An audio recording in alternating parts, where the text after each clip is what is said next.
అసలు రాష్ట్రంలో పరిపాలన అనేది ఎక్కడ సాగడంలా, వ్యవస్థలన్నీ కూడా మొత్తం కుప్పకూలిపోయినాయి.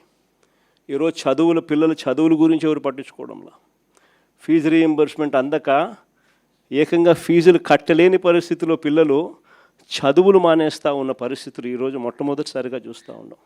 వైద్యం గురించి నేను చెప్పాల్సిన పనుల దాదాపుగా 3,000 చిల్లర కోట్ల రూపాయలు రాక నెట్వర్క్ హాస్పిటల్స్ అన్నీ కూడా బోర్డు తిప్పేసి ఆరోగ్యశ్రీ పేషెంట్లకు వైద్యం చెయ్యమని చెప్పి నిర్మోహమాటంగా చెప్తూ ఉన్నాయి. ఈరోజు పరిస్థితి విద్య తెరమరుగైపోయింది.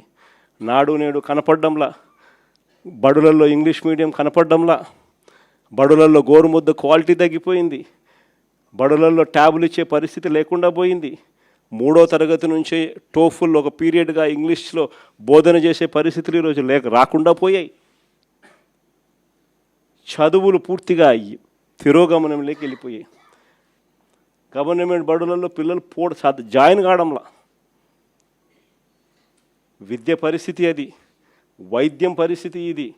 రైతుల పరిస్థితి చూస్తే ఏ పంటకు కూడా ఈరోజు కనీసం గిట్టుబాటు ధరలు రాని పరిస్థితిలోకి, ఏ పంటకు రాని పరిస్థితి. అంత దారుణంగా ఈరోజు వ్యవసాయం జరుగుతూ ఉంది.